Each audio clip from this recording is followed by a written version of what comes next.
It was a weird era in my life. Weird time. All that music takes me right back to it and whatnot. I spent that summer getting stoned a lot. That was your pot year. That was high my times. pot month. 2 months where it was all about fucking getting high and whatnot, and getting weed and getting high. Until I went to visit Paige Quash. She wound up going to Stockton, and I went to visit her at college. And Andrew Teeple went there. He's another dude who's in my class. And Paige I was like, let's get high. And she's like, I don't want to get high. And there was like a kegger on campus. And I thought it was weird that she was poo-pooing getting high, but she was happy to go to the kegger. But then she said, you're not funny anymore now that you're getting stoned a lot. And that was when I lost interest in That was it. in getting high on a regular basis. Yeah, now I get high like maybe once a year, if that. Just can't get high and get shit done. You know, it's impossible.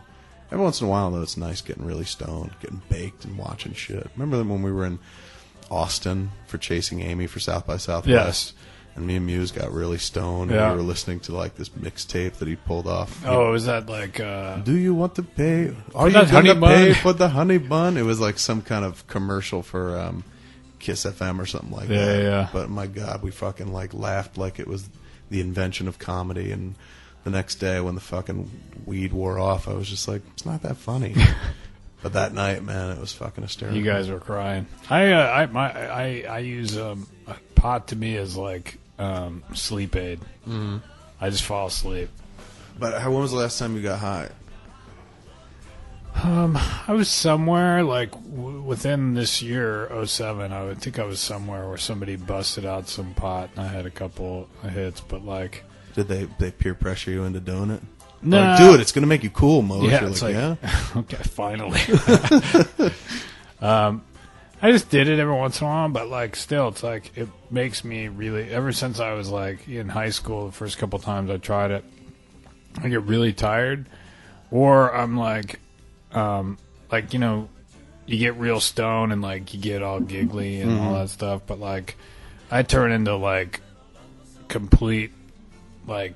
I just sit there and I feel really heavy, and I'm like I just sort of stare at everybody. I don't have that fun high. Like I always am like, you're more the depressing high. Yeah, I'm just like, this sucks. We're all just dust in the wind. You know? Kansas was right. Yeah, I don't have that much. Like I don't have fun. Like I have fun. Like I don't mind drinking because you're a drinker. I wouldn't. You know, that's unfair. You're not a drinker, but of the I two, will you like drink. Yeah. If I'm going out to have a little fun, I will drink, and because I'm not I'm not an angry drunk. Mm-mm. If I do go you're so far drunk, as to get drunk, that's where the cool Mosier kind of slides off, and you're more affectionate. You're not as aloof, and I don't use aloof in a pejorative sense, but generally you do have a kind of like whatever. Air about you, but when you're drunk, you're more like, I care, I really do. I care about everything. I care about getting another round. Let's drink. I've never had like those people who like drink and then they're just like, they fucking turn all surly and they're just like, fuck you. That was Muse. Muse used to be a bad drunk. When we were making Jay and Silent Bob Strike Back, we put him through the rehab and shit, and then it was a fight. We almost pulled the plug on Jay and Silent Bob Strike Back, like, I don't know how far away we were, but I remember I came in and I was just like, I can't do it anymore. I called him a junkie jerk off, my alliterative put down. And I was like, I can't deal with it anymore. All he does is bitch about not being able to fucking do drugs, and he's cranky and shit like that. And then he just settled into drinking instead of doing Oxycontins or heroin. And we had to accept that. But he was drinking like normal people go out and get drunk every night. After work, he'd be great at work. But then after work, he would go out and just get fucking hammered. And I remember we were living at this place on Ledge in Toluca Lake. Yeah. And it was me and Jen and Harley and Byron and Gail in the main house. And Malcolm in the main house too. No, Malcolm was in the back pool house where Muse had his own room. Like there was a separate little pool house. And it had a bedroom and a kitchen. And then there was a room, like it was separated by this large storage closet. And then like a room with a little water bed in it. And we kept, like, Malcolm came out to visit, and then I was like, Malcolm, I need you to sit on Muse. And he was the Muse wrangler for the whole movie and shit like that. So he kind of lived in this little closet off of Muse's room on this, and he wanted to go home for Christmas to see his family. And I was like, dude, I need you here to fucking sit on Muse and keep him occupied and make sure he's not using and blah, blah, blah. And I remember Christmas morning, he woke up and he was like, "This sucks. No presents for me, no family. The waterbed broke." He woke up in a big puddle of fucking 12-year-old water, stagnant fucking waterbed water. It was a bad Christmas for Malcolm. But Muse, in that period, like, he was going out with this chick, Jamie, who I talked about on Evening with. This is the one he made the porno tape with, the homemade fuck tape. And she, you know, he was just a mean drunk about it and shit. Like, she came into the house going, like, he's just fucking, he's just being obnoxious, and he wants to go out and drinking, but he's too drunk already, and blah, blah, blah.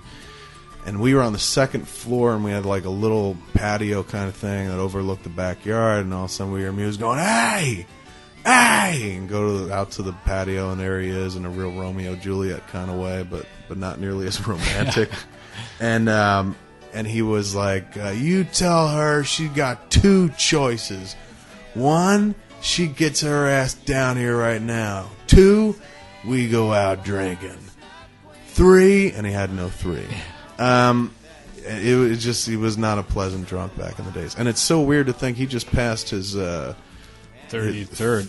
Well, he just became 33, but he just passed his 4-year sober birthday. Next year will be 5 years. He's been completely clean and sober. And it's so difficult to picture that guy being that guy anymore. Yeah. And, you know, you're always just Thank God. a fucking... Thank God, indeed. You're always just a drink away from it, right? Or one bad day away from it. But he's had a pretty wonderful constitution. Dude doesn't really express interest in drinking or doing drugs. And is very self-aware now, where he's just like, I just know that he's... And he says, like, sometimes it'd be nice to be able to have a beer. Like, people just sit around and have a beer. But I know if I have a beer, it's going to sooner or later lead back to drugs. So I just stay away from it. But he was a bad drunk. Yeah, I'm a sleepy drunk myself. You almost got in a fight with him on the set of Jay and Silent Bob Strike Back. We called him back. We wrapped him. He always wanted to be wrapped.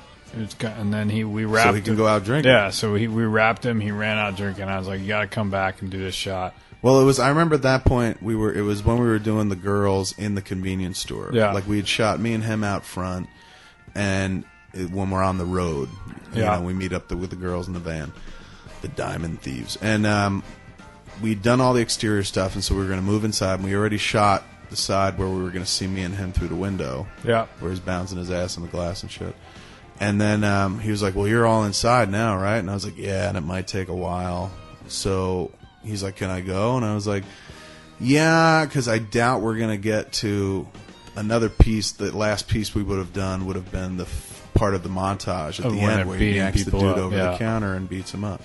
So I went to you and you were like, "Yeah," and you told him you can go, but if we wrap this scene early and we're going to want to grab that convenience store piece, you got to come back. And he was like, all right. And he went up to City Walk and went to, I think it was BB King's, and sat around drinking. And then we called him, and it was a series of calls because he wouldn't answer his phone. Finally he did, and we had to drag him out to where we were, and where we were wasn't anywhere near. It was like a good 35, 40-minute drive. It was a trek. And then when he got there, and you could kind of see it in that documentary that Malcolm and Jen made, the "Oh, What a Lovely Tea Party" documentary, if you've ever seen that at one of the Vulgarthons. He comes in, and he's just like, "Did you kiss?" to Jen, and talking about her and Allie Larder. Yeah. Had a kiss moment. He's like, "Did you kiss? How was it? For real, how was it? No, don't fuck around. How was it? Was it hot? For real, was it hot?" And then, like, you said something to him, weren't even fighting words, and the dude was getting ready to fight you. I think you said something like, you gave him his call sheet, and you were like, "Tomorrow morning, 6 o'clock, like, don't be drunk," or something. I said something that was like, because at that point he came in and we shot. I mean, he was bitchy about being there too. He was bitchy about being there, and I said something to the effect of like, "You got to be there, and, you know, try to be sober." But I didn't say it in that way. No, it wasn't like a fucking like, "Try to be sober, you fucking idiot." It was just like, it was a joke. It was like, "Try to be sober." Yeah. And he fucking was like, "What the fuck did you say?" He really did. It was we were in the middle of like the fucking Roadhouse bar where you expected like Patrick Swayze to rip your throat out. He was like, "What'd you say?" And you were like, "I said, try to be sober, man." And he's like, "What does that fucking mean?" and got loud, and then started to be like, I don't think he got to like, let's take this outside, but he got that aggro in your face.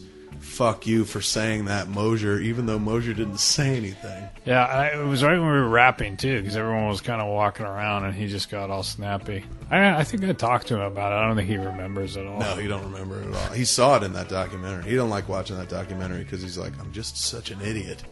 He's like, I sound like an idiot in the way I talk whenever I'm drunk. And I'm like, yeah, and there's lots of that footage, too. It's like, we should fucking show it to him if he ever tries to fucking... Totally. Anytime you're thinking about fucking, you think a beer would taste good, just watch this. Like, yeah, fuck it.